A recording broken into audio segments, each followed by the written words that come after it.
Hello, and welcome to Dreamy Tales, a sanctuary where everyone can experience calm and a touch of magic before gently drifting into sleep.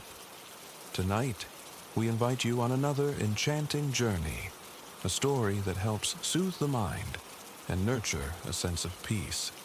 Before we begin, let's take a moment to prepare our bodies and minds for a comforting, restorative rest.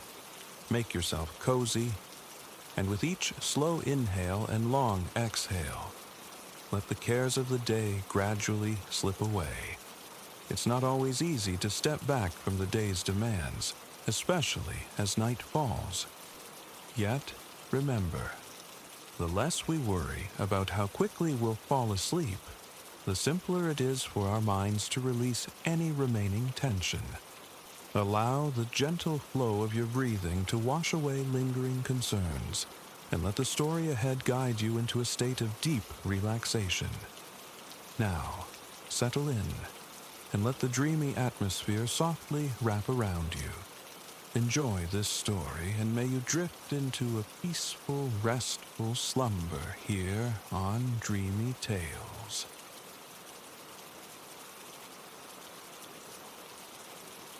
The frost, sudden and absolute, had clenched the kingdom in its fist, refusing release. Spring became a forgotten myth. An age turned.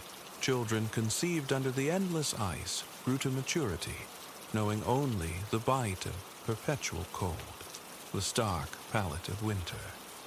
They had never witnessed the riotous unfurling of leaves, never felt summer's kiss upon their skin. Such warmth existed only in the half-believed fireside chronicles of their elders, tales of seasons as fantastical as dragons. The gentle hues they perceived painted not petals, but the twilight canvas stretched above the snows. Green was the unchanging sentinel shade of the fir and pine. All else, inevitably, was white. Try as the old ones might to conjure emerald hills, rolling beneath a generous sun, or rivers mirroring a cerulean sky. The young could only sketch these wonders within the confines of imagination. Why this frigid epoch had dawned remained shrouded in conjecture. Yet one certainty held. Concurrent with winter's descent, a colossal spire of ice had thrust itself into the kingdom's heart. So treacherous, so slickly unassailable was its surface, it earned the name Ethel Glass, the Glass Mountain. Whispers attributed the ominous peak to a mage's wrath, a feud with a monarch culminating in the king, and his daughter being eternally exiled upon its summit. Countless were the hearthside sagas recounting attempts to scale Ethel Glass, each climber bearing some token intended to win the marooned princess's favor. But the ascent proved near insurmountable, guarded, the stories insisted, by a raptor of monstrous proportion and chilling ferocity. Every aspirant, knight or farmer, met the same fate: a dizzying slide back to the mountain's base. Even those equipped with axe or pick, seeking purchase on the unforgiving ice, ultimately relinquished their tools to fend off the winged sentinel. To conquer the vitreous slopes while evading the creature's onslaught seemed a task beyond mortal capacity. In a hamlet huddled at the mountain's foot lived Kyle, a youth whose entire existence unfolded beneath the shadow of that immense frozen monument. He absorbed the legends, witnessed the parade of hopefuls return defeated. Like all his generation, winter was the only season etched into his being. While tales of summer sparked a curious flicker, he felt no true longing for what he couldn't comprehend. Yet Kale possessed an uncommon ingenuity and a spirit that thrived on challenge. His days were consumed by duties aiding his parents' meager livelihood, but stolen moments found him gliding across the village pond, carving effortless arcs on the ice, his gaze often drifting upward to the glittering, indifferent peak. As manhood approached, a singular ambition took root: to be the one soul who reached the princess, to breach the icy fortress. Though village girls offered uncomplicated affection, Kyle craved the unknown expanse beyond his familiar world, a life punctuated by more than the rhythm of chores. He pondered the glistening enigma of ethyl glass, turning the problem over and over until a plan, startling in its simplicity, crystallized in his mind. One evening, seated at the rough-hewn table near the family hearth, he unveiled his intention. He would ascend using his skates, their blades biting into the ice, leaving his hands unburdened to confront the fabled avian guardian. His mother's face clouded with anxiety, envisioning disaster in his audacious scheme. His father voiced similar doubts. How could Kale, untried and unworldly, prevail where seasoned men had faltered? They barraged him with questions. How would mere hands repel such a beast? What offering could he possibly present to a princess? Kyle conceded. He lacked answers. Yet his resolve remained unshaken. The climb was set for the morrow. His mother's worried whispers found the neighbor's ear. The neighbor, in turn, confided in her daughter.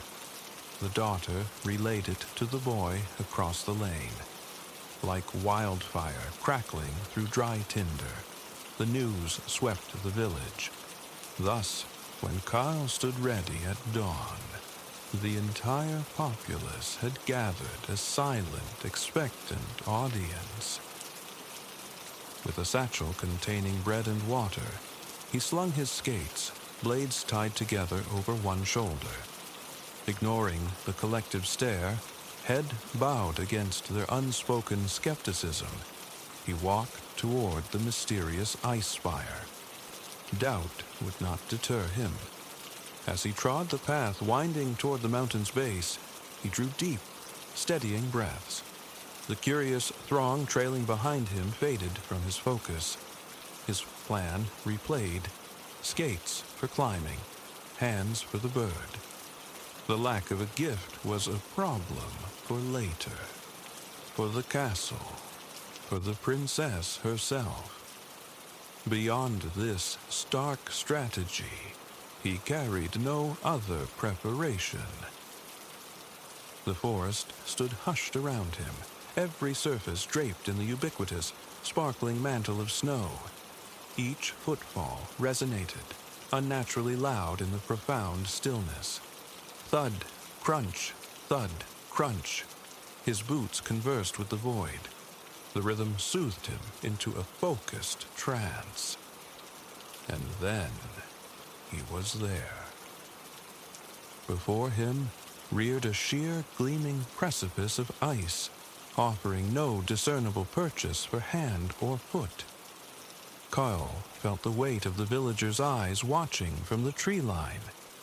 He dropped the skates from his shoulder, shed his satchel. Seating himself on a snow-dusted boulder, he exchanged his heavy boots for the skates, tucking the boots into the satchel. Needed, he presumed, upon reaching the summit. He rose and faced the monolith. Securing the satchel, he took a tentative step, driving the toe pick of one skate blade into the ice. He stepped up, planting the other blade slightly higher. The incline was severe, yet just shallow enough that leaning forward, bracing with his hands against the slick surface, provided balance. Methodically, painstakingly, one foot above the other, he began to climb. Pick, step, hoist. Pick, step, hoist. He surrendered to the slow cadence, his gaze fixed directly ahead, refusing to look aside, let alone up or down. Time dissolved. The watchers below blurred into irrelevance. Gradually, he sensed a ship emerging from the deep shadow pooled at the mountain's base. He climbed into the thin, cold sunlight striking the ice. The sight was breathtaking.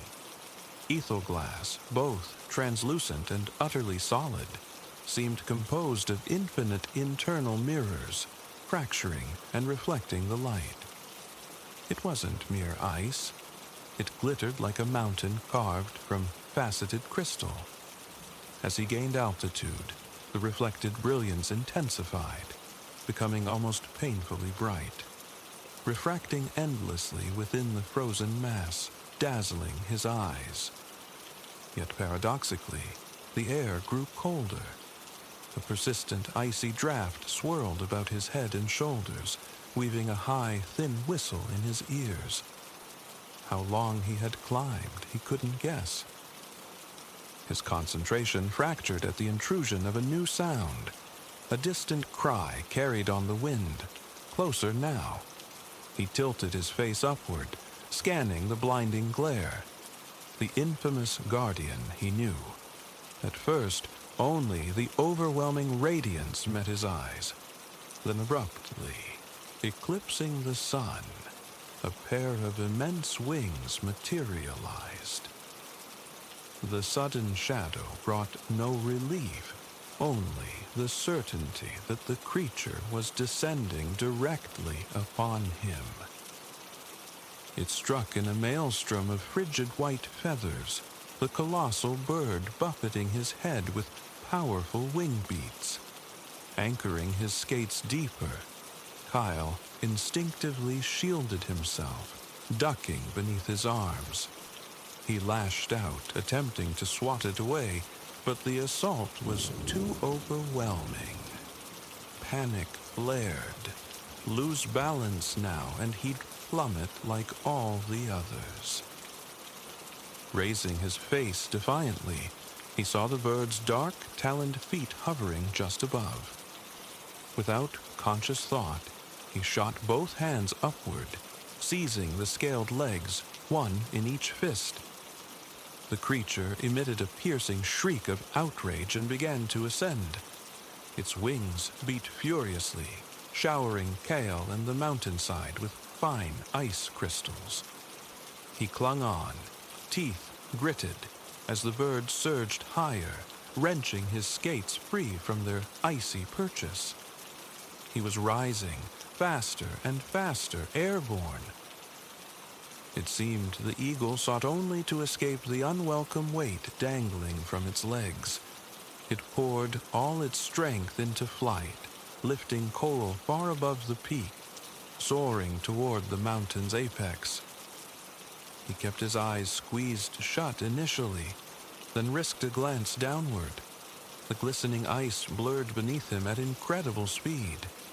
To the sides, the snow-locked kingdom unfolded, miniature houses, toy trees, threads of roads composing an unreal storybook vista. A marvel, yet his skates felt like anchors, and fire bloomed in his shoulders. His grip wouldn't hold much longer. The ascent leveled off. They were skimming across a flat, icy plateau atop the mountain. Just as his strength threatened to fail completely, a singular, luminous object appeared ahead. A golden tree, solitary in the expanse of white, radiating brilliant light. Its myriad small leaves seemed to shimmer with an inner warmth, a lone pulse of life in the frozen world. He wasn't certain of a soft landing, but it was his only hope. As the eagle swept low over the tree, Kyle released his hold. He landed hard amidst a resonant musical vibration, like 1,000 tiny bells chiming. Disoriented, he took a moment and cautiously pushed himself upright. He was inside the most enormous bird's nest imaginable. Gazing at the golden canopy surrounding and arching above him, he saw, nestled in the center, a massive, glittering egg, incandescently gold in the sun's rays. It was large enough to fill his entire satchel. Closer inspection revealed it was fused to the nest's base by a thick layer of frost and ice. It looked ancient, fixed. Crawling nearer, Kyle touched the egg's smooth surface. A gentle push confirmed it was frozen fast. He couldn't pry it loose without shattering it. Yet, he needed this egg, the perfect, unexpected offering for the princess. Sitting back, he thought intently. An idea sparked. Reaching into his satchel, he retrieved his water bottle, still faintly warm from proximity to his body. Carefully, he poured the lukewarm liquid over the egg's base. As hoped, the thin warmth was enough. Slowly, the icy bond yielded, contracted, vanished, revealing the pure golden shell beneath. Testing it gently, Kyle felt it rock slightly. With minimal resistance, his treasure came free. His relief was short-lived. The white eagle had returned. Screaming its fury, it plunged from the sky toward the nest, clearly intent on reclaiming its prize. Kyle glanced wildly around, grabbed the only thing available. As the eagle's talons descended toward him again, he thrust the loaf of bread from his satchel into their grasp. Mistaking it for its target, the bird shrieked in triumph and soared away, its cries fading into the vast, cold sky. Kale sat motionless, catching his breath. Assured the eagle was truly gone, he turned back to the egg. He removed his boots from the satchel, carefully settled the golden orb inside, and secured the flap.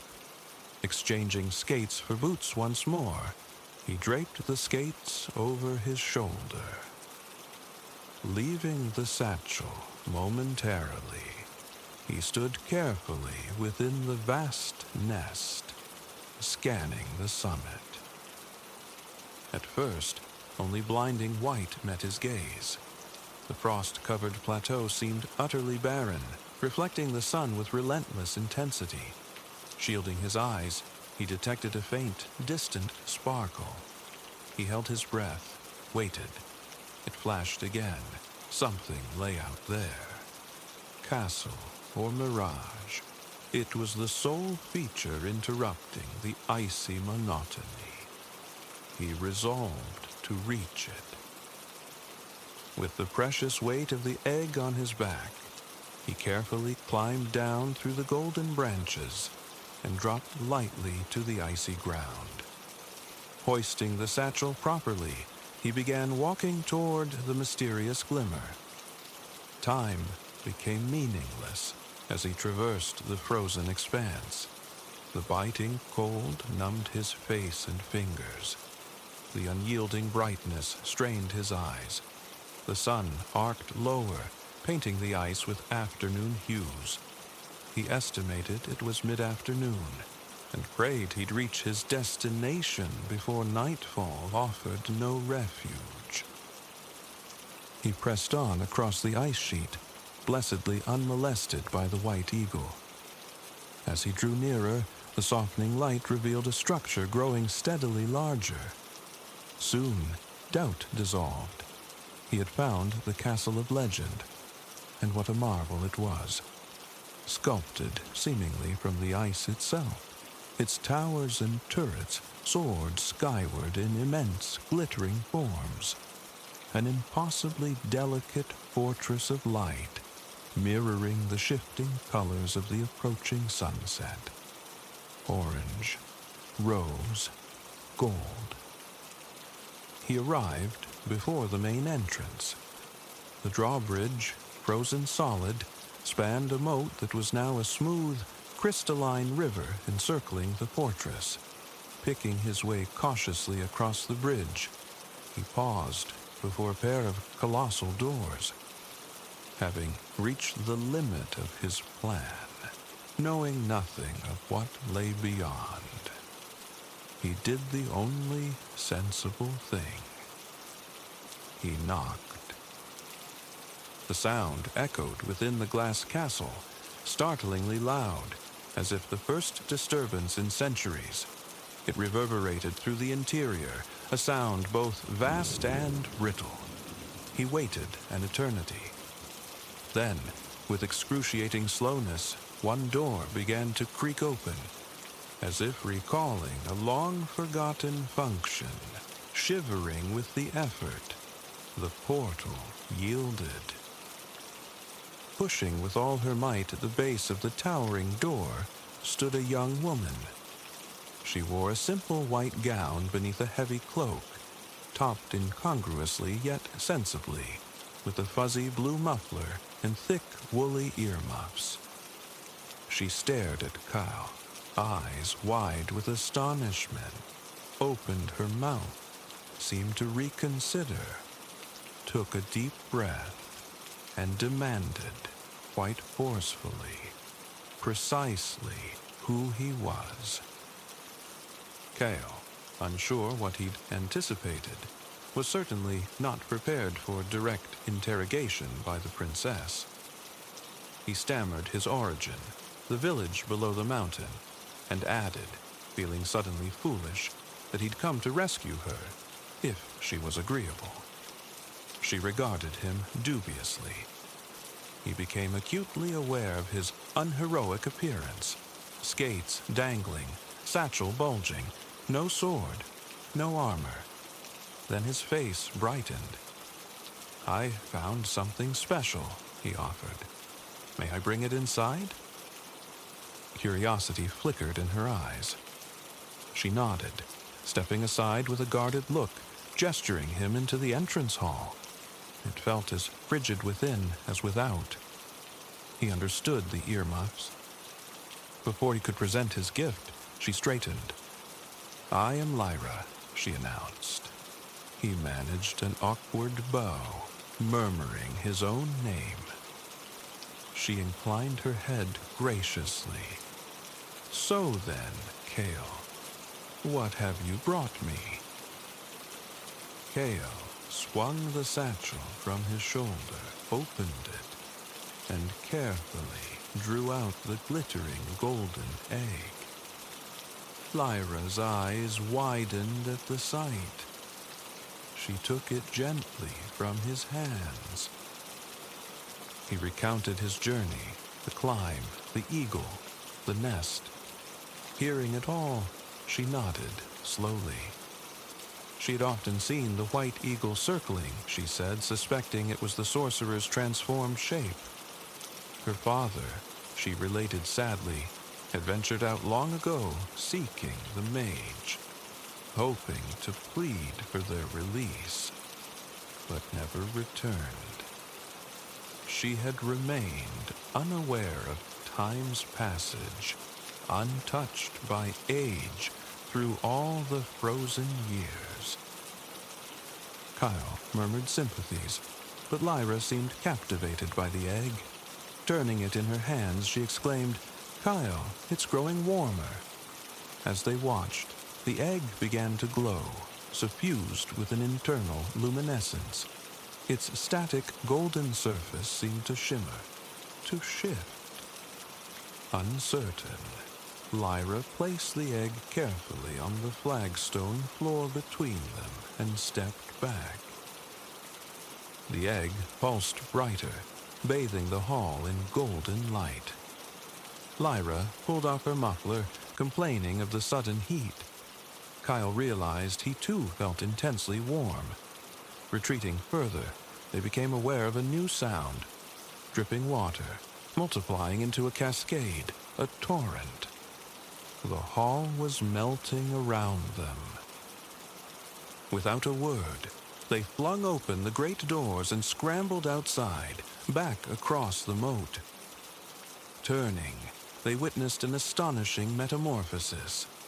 The castle dissolved from its core outward, a brilliant shaft of light erupting skyward into the twilight like a fiery geyser.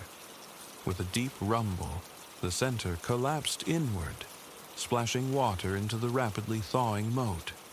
From the ruin, a bird of flame, incandescent orange and red, soared upward.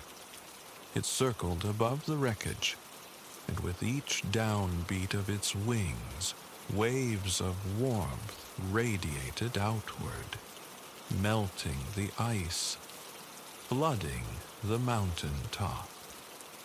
A phoenix. Kale knew they had to descend immediately.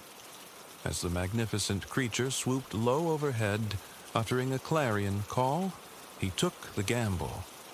Dropping his heavy skates, he told Lyra to hold on tightly. She wrapped her arms around his neck. As the phoenix passed near, he lunged, grabbing its fiery legs, clinging with the same desperate strength he'd used on the white eagle. The phoenix offered no resistance, lifting them smoothly into the air. The fragile ice palace vanished below, the ground turning to water and steam. Triumphantly, the firebird soared across the summit and then plunged downward, straight toward the village lights twinkling far below. The mountainside streamed past, rivulets cascading downhill. The wind rushing past them was potent, alive with heat. They shut their eyes tight, concentrating only on holding fast. Then, abruptly, their feet brushed the earth. They released the bird, tumbling together onto the damp ground in the clearing at the mountain's base. The phoenix surged upward, a fantastic, glowing ember against the night sky, cried out once more, and vanished, leaving behind a shower of fading sparks that drifted down like dying stars. Kyle and Lyra lay in the sodden snow, gasping, gazing skyward. After moments of stunned silence, they turned to face each other and burst into laughter. They'd done it. Lyra was free. Kyle was home. The villagers, long since retreated from their vigil to warm hearths and suppers, saw nothing of his return, walking through the moonlight with an unknown young woman on his arm. The shock was therefore immense when Kyle reappeared on his parents' doorstep. His mother, utterly overcome, dropped the stew pot with a clatter. By morning, the world stood transformed. A warm, persistent rain bathed the land, washing away the last vestiges of the long winter. Snow and ice vanished as if they had never been. The rain ceased after a day, and the sun emerged, its rays touching the kingdom with a forgotten tenderness. As the first true spring unfolded after generations of cold, the village erupted in celebration.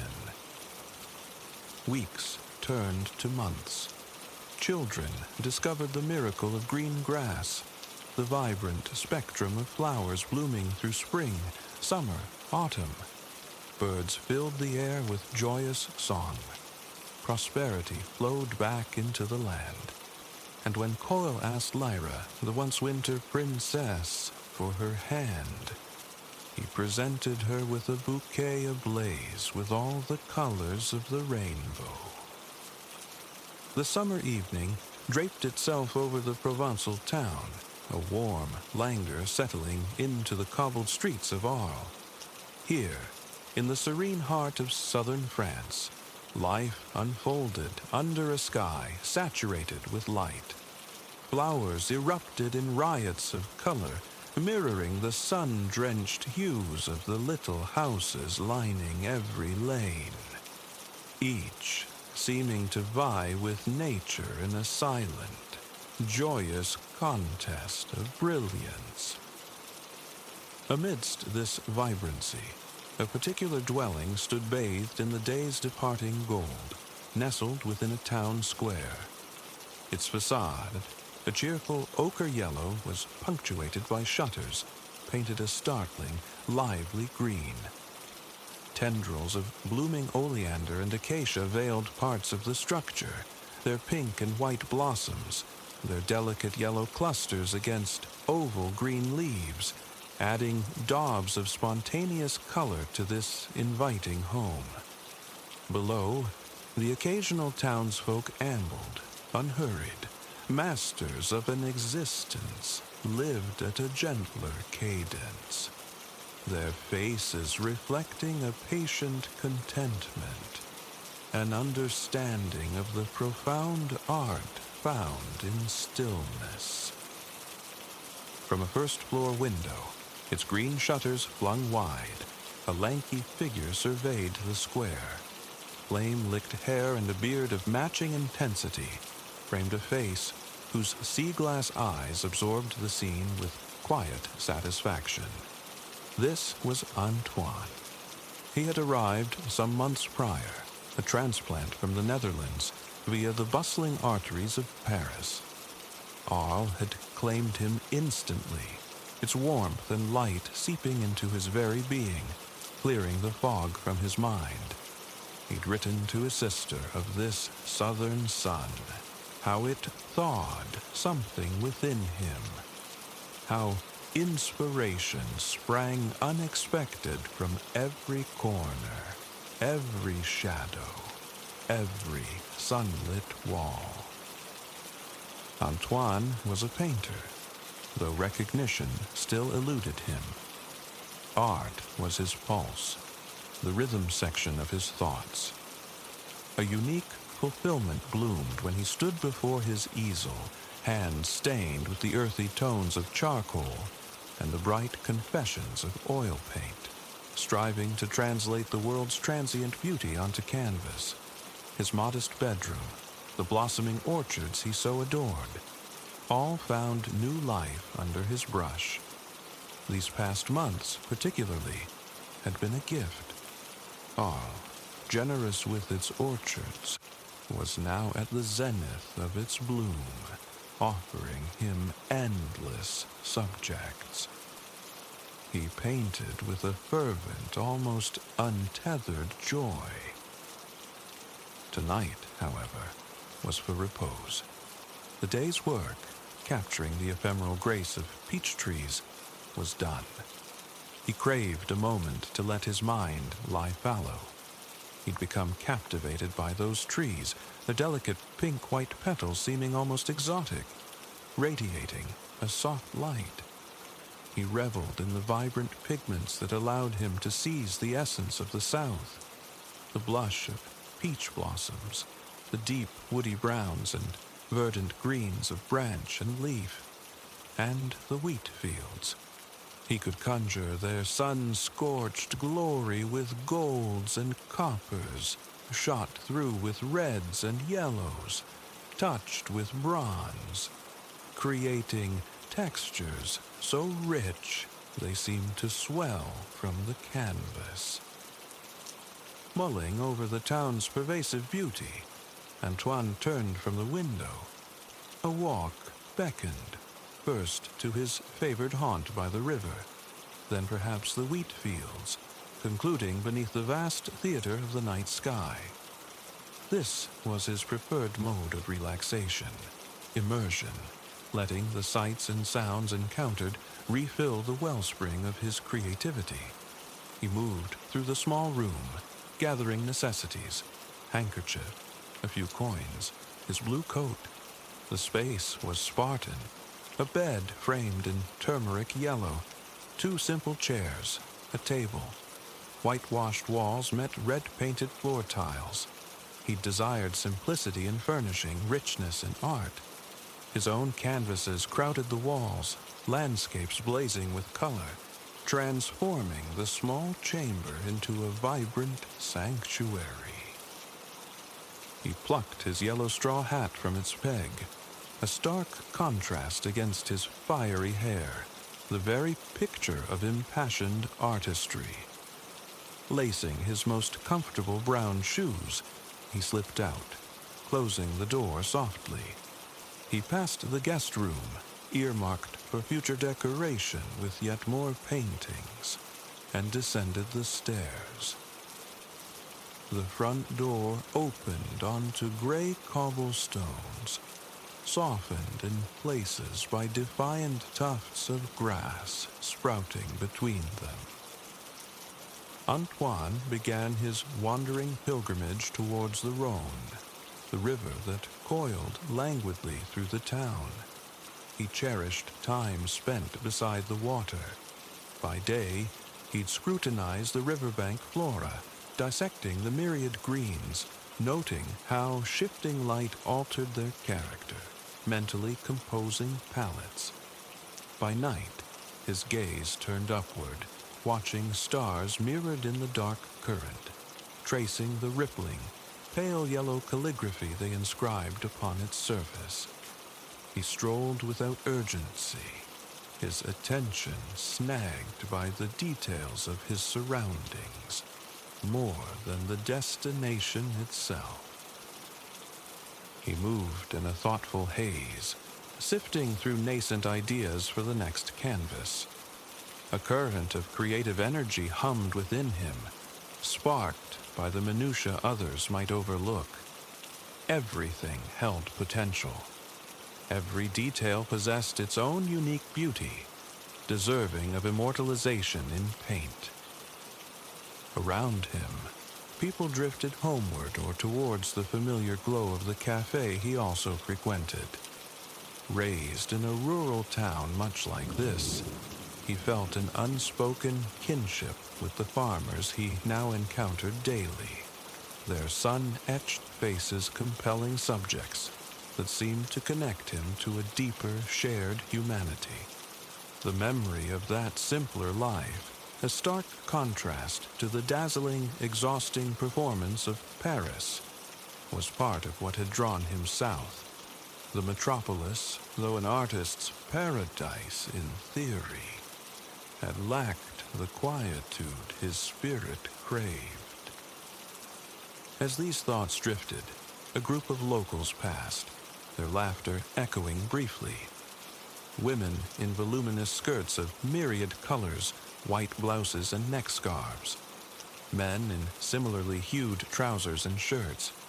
Their faces, bronzed by fieldwork, showed fatigue mingled with cheerfulness. One man recounted a story eliciting hearty laughter.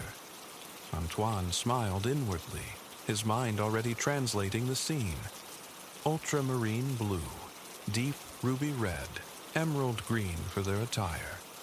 Brilliant yellow for the lingering sun. Oranges and reds for the fields stretching beyond the town. People, he mused, possessed an ineffable quality, a living rhythm like a wondrous, unending song that demanded to be captured, to be felt through pigment and line. The murmur of the river drew him from his reverie. He had arrived. His spot, the water, a clear, deep blue, was now gilded by the orange-yellow light of the descending sun. He sighed. A perfect moment to be here.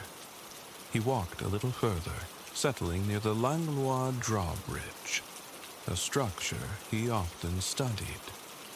Facing the bridge, he found his usual patch of yielding grass and sat, placing the straw hat beside him. He drew his knees to his chest, wrapping his arms around them. A faint smile touched his lips. Peace settled upon him here by the Rhone. The river's ceaseless flow seemed to soothe the tension from his shoulders, emptying his mind. For a time, he simply existed, gazing, absorbing the landscape. Thick bushes crowded the banks, appearing to lean in, thirsty for the cool water. Birds exchanged evening calls. The river itself wore the sun's departing colors like a silken orange robe. Red brick walls, streaked with white, supported the dark brown structure of the drawbridge, its lifting chains a dull, rusty maroon. Antoine admired the bridge's simple honesty, its perfect integration into the environment, standing sentinel over the sun-dappled Rhone. The colors, he noted, existed in such effortless harmony. This river had flowed long before his arrival, would continue long after his departure. Its eternal movement resonated deeply, mirroring the permanence he sought for his art. A tremor of ambition ran through him. Perhaps one day, someone would stand before his painting of this very view, and the river he watched now would still be flowing, unchanged, captured, yet alive. He sat a while, lost in this contemplation. The Rhone held him utterly captive. His breathing seemed to unconsciously mimic the river's rhythm, his chest rising and falling, like the water eddying over submerged stones. The grass was a soft cushion. A light breeze ruffled his red hair. Closing his eyes, he felt the cool air on his eyelids, a welcome balm. He began to paint the scene again, but this time purely in his mind, his own unique interpretation taking shape. He envisioned his brush, its handle, a mosaic of dried colors from years of use, poised above a blank canvas. The bridge first, careful, precise lines defining its structure. Nutty brown columns materialized in his thoughts, followed by the burnt sienna strokes forming the thin links of chain. Brick by brick, red and white, the supporting walls emerged, his imagined strokes becoming freer, looser. He favored a certain bold immediacy, thin strokes laid close, vibrating with energy, making the image almost seem to breathe. Next, the river. Cobalt blue swirled with white, stroke after stroke flowing across the mental canvas, mimicking the water's glide. Then the foliage, jade, emerald, moss green, applied with circular dabs here, rapid vertical slashes there, a touch of brown mixed into the green, a stand of tall, ochre-yellow reeds. A smile played on Antoine's lips. The mere act of painting in his mind filled him with profound joy. After some moments, he opened his eyes. Darkness was gathering. The sun had slipped below the horizon. He could linger, watch the evening bleed fully into night, but the thought of a warm drink, perhaps a bite to eat, felt appealing. His favorite cafe called. He liked their coffee, and its position on the street offered the choice of convivial mingling or solitary observation. Casting a final glance around, he stood, donned his hat, and turned back towards the town, mentally promising the river spot a swift return. The cafe occupied a narrow lane. Patrons spilled onto the terrace, or gathered near small tables, set right on the edge of the thoroughfare, perfect for watching the world pass by. Inside, the clatter of billiard balls provided a lively counterpoint.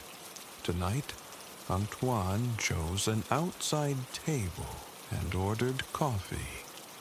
While waiting, he studied the cobblestones beneath his feet, noticing their similarity to those near his yellow house. The cafe itself glowed yellow under the gas lamps, taking on an almost animate quality, imbued with movement and depth by the flickering light. This same illumination spilled onto the cobblestones, transforming their mundane gray into a rich, mysterious purple. Houses flanked the street, many fronted by rows of trees. From his vantage point, Antoine commanded a perfect view of this terrestrial theater and the celestial one unfolding above. Stars were beginning to prick the darkening fabric of the sky, emerging one by delicate one. Sipping his warm coffee, he considered how different this scene would be on canvas compared to the tranquil river vista. This was the pulse of ordinary life. A cafe, a street, houses settling into night. Yet, in Antoine's mind, the colors, yellow, purple, gray, brown, blue, were already engaged in a dynamic dance, swirling, coalescing, preparing to fix this fleeting moment. The yellow lamplight reflected in his sea-glass eyes, lending him an almost trance-like appearance to any casual observer. But within, a blank canvas was undergoing a wondrous transformation. The stars overhead shimmered with lemony phosphorescence, impossibly magical. He finished his coffee, left the cafe, and set off towards the wheat fields bordering the town. An old, weathered mill stood sentinel just beyond them, a structure he found deeply compelling. He favored visiting the fields at night. The view of the heavens from there was unobstructed, vast. It offered space to lie back in the grass and lose himself in stargazing for as long as he wished. He loved the stark contrast, the warm, golden delicacy of the field, all yellows and browns against the dark, enigmatic expanse above, draped in cool blues and blacks. En route, he passed a field of irises, row upon row of deep blue blooms painting the landscape. He'd captured them recently, pleased with how the paintings seemed to retain their movement, the way they swayed now in the evening breeze. He found their wild charm irresistible, translating it with broad, confident strokes. Further on, a cluster of almond trees stood silhouetted. He'd painted them several times during their recent blossoming, fascinated by the contrast between the strong, rough charcoal bark and the ethereal pink and white flowers crowning them. They reminded him of Japanese cherry blossoms, stirring a longing to witness that distant spectacle. Painting them, he'd taken unusual care with each petal, striving to honor their exquisite individuality, proud when he felt that uniqueness resonate from the canvas. Shortly past the almond trees, he reached the wheat field. He paused, watching the airy stalks sway, catching faint glints of moonlight, lending them an ethereal luminescence. The grassy border looked inviting. Selecting a spot, he lay down, removing his hat and resting it on his chest. In the distance, the old mill groaned softly in the breeze. Nearby, crickets sang their insistent chorus. These were the sounds, the sensations he had fled Paris to find. On nights like this, gratitude washed over him. Antoine closed his eyes, allowing the sounds to saturate his senses. The rustling wheat mimicked the distant rush of a river. He yearned sometimes, not just to paint what he saw, but to capture the entire sensory experience. The sounds, the feel of the air, the scent of the earth. He opened his eyes again, his gaze drawn upward. A crescent moon hung suspended amidst countless glittering stars. This unobstructed celestial panorama was why he loved coming here.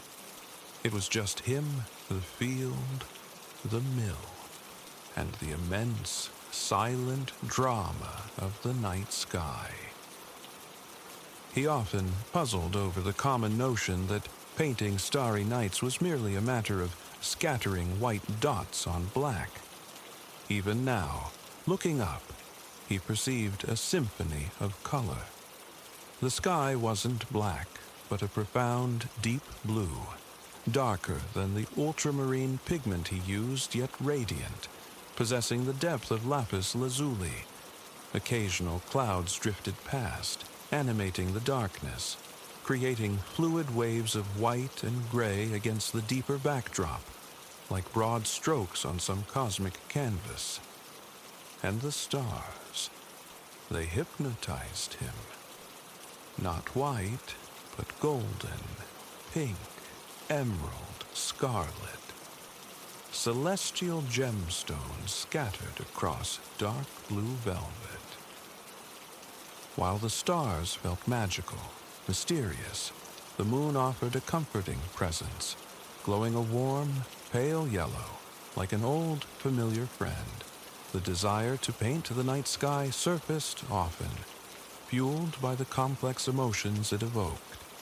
Yet he always hesitated, overwhelmed by the task, postponing it. One day, he promised himself, he would capture it, perhaps with cypress trees looming dark against the Rhone, or maybe just as it was now, suspended above the whispering wheat, lying in bed at night. He would mentally rehearse it, imagining the colors, the strokes needed to convey its otherworldly presence exactly as his eyes perceived it. Antoine blinked, his mind adrift. His eyes mirrored the starlit heavens above, just as earlier they had reflected the setting sun on the river. Images began to swirl behind his closed eyelids. Vast, churning clouds of blue, the wind that propelled them, giant, radiant yellow stars, the eternal river, delicate pink blossoms fluttering on unseen currents, bands of cobalt and ultramarine mingled with white and orange. Long, dark green shapes undulated. There, in the fertile ground of his dreams, beneath the wild, starry night that watched over his slumber, the painting finally began to take form.